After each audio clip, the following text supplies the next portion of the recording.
Hi there, I'm Emma Hollywood and welcome to And the Show Goes On. I'm an actress and, like so many, I'm navigating the highs and lows of this unpredictable industry.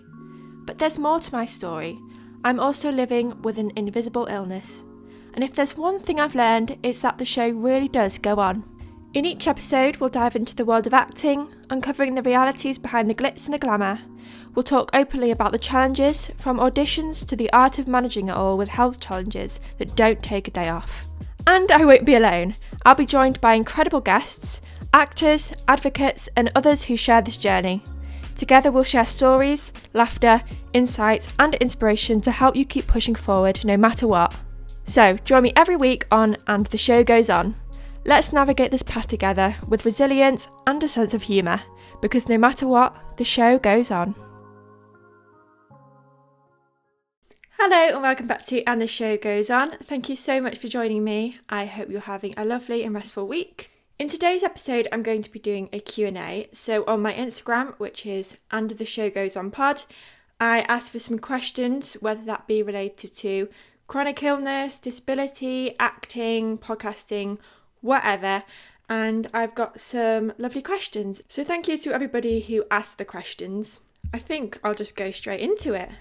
So the first question is, what's the most challenging role you've played so far? I'd have to say, it might be quite an obvious one, but I'd have to say the doctor's one. It was an amazing job and I absolutely loved the entire experience.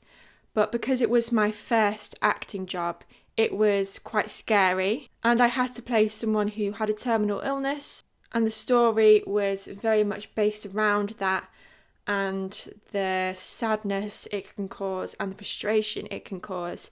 So I kind of had to get into that emotional mindset, if that makes sense. The character Megan, who I played, she had a lot of happy moments and a lot of, positive moments, but also she felt frustrated and she felt sad, and also she had issues with her dad and her dad's illness.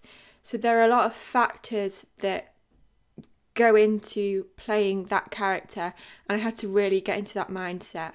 Having said that though, like the challenges with that character, the experience of doctors was just amazing. And I know I say that a lot, but it really was. It was so lovely. The whole cast and crew were just so welcoming.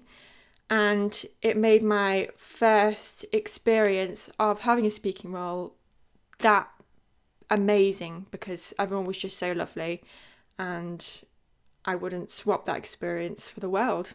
The next question is favourite role you've done. I'm going to repeat myself here and say that even though it was one of the most challenging roles I've done, it was also one of my favourite, and that is obviously doctors. Another job that I really did that wasn't necessarily a character or a proper theatre job, but it was a research and development job. If you don't know what research and development is in acting, it basically is almost like a workshop that experiments with the acting and the script pre-production, and they hire actors to help with their vision.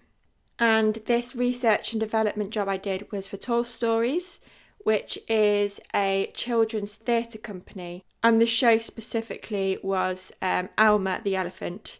And it was such a surreal experience. So I had to go under this patchwork elephant, and they had a wheelchair attached to the under the elephant. So it was a wheelchair person, and then someone who just stood, so like an actor who can stand. I was helping to move the legs of the elephant, and it was just so surreal because I never thought that one of my acting jobs would be controlling the legs of West End's Alma the Elephant.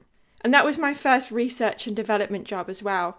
And it showed me that acting isn't just about what you see on stage or what you see on screen, but it's also those little behind the scenes jobs that are just so enjoyable. And the people I worked with were amazing, and I've made friends for life from that. The next question is, what's the most inspiring thing anyone's ever said to you?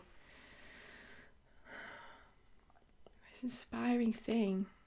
I can't think of anything specifically that someone said to me, but I think what has inspired me the most and has helped me to carry on in this industry, especially as a disabled actor, is just the kindness and the understanding of drama teachers that I've had. It really makes a difference when you're training in acting and when you're going to acting classes, that the teacher understands your disability and understands your adaptations and accommodations that you need. I've been to many different acting classes and some weren't very accommodating or understanding of my illness, but there's one specifically that I did when I was about 15 or 16, and everyone was just so lovely, and the teacher was accommodating and I felt understood,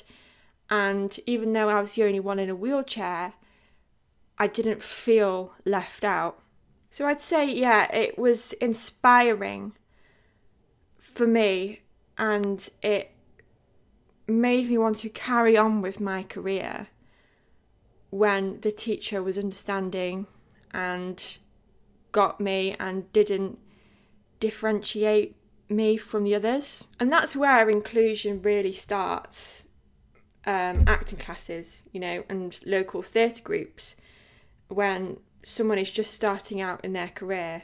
Because if you, as a teacher or a tutor or whatever, you set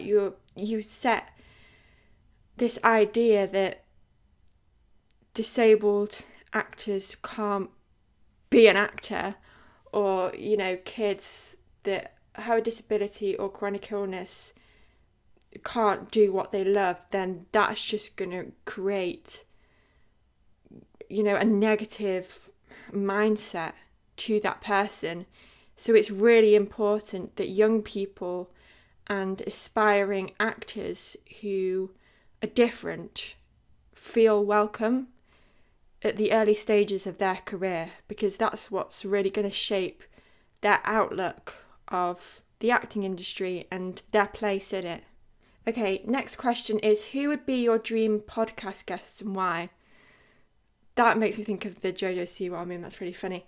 Dream guest on my podcast? I have many dream podcast guests, but I think the main one for me would be Miranda Hart, because obviously she has a chronic illness. She has ME, like me, and I absolutely love Miranda Hart. I've grown up watching her sitcom Miranda, and still to this day it's my comfort show, and I watch it when I'm stressed or anxious or whatever I'm feeling. I just absolutely love that show. So I would love to have Miranda on.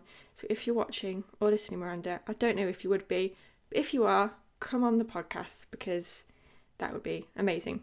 What would be my dream show to perform in? Okay, I think I'm going to do stage and screen separately. So with screen, I would say any crime drama, like an ITV crime drama or a BBC crime drama or anything like that. Like, for example, Trigger Point, which is an amazing ITV drama with Vicky McClure. That would be probably the dream TV show to work on. Or something like Line of Duty. I absolutely love crime dramas and crime thrillers, so anything like that would just be a dream come true. With stage, I don't know really. I think, you know what, I would really love to be in Heathers, especially playing Veronica Sawyer.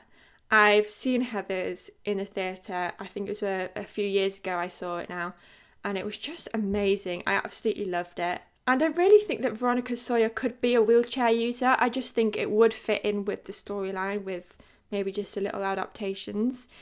So yeah, I would say probably Heathers musical. Heathers the musical even. The next question is, when did you know you wanted to become an actress? Okay, so I don't know really. There wasn't really like a light bulb moment. I just knew always that I wanted to be an actor. it was just something that I always wanted to do. And I can't think of a time where I suddenly thought of it. It's just something that I've always wanted to do. I grew up watching TV shows like, soaps like Coronation Street and EastEnders and, different dramas, and I absolutely loved them and I really wanted to be in them. I'd say that watching TV and going to the theatre and experiences like that really hammered into me how much I want to be on the screen or on the stage. Yeah, there wasn't a light bulb moment. It was just something I've always wanted to do. I've always been that type of person that just wanted to be on the screen or wanted to be on the stage. And I've done acting professionally for about 5 years now. And that hasn't gone away. It's just made me want to do acting more and more. These amazing experiences that I've been grateful to have, and the people I've met and worked with, it's just really hammered into me that this is the job for me and I cannot imagine doing another job. Okay, this is the last question and it's really an interesting question. How do you get through some of the more physically demanding scenes whilst dealing with an illness? So this is really interesting.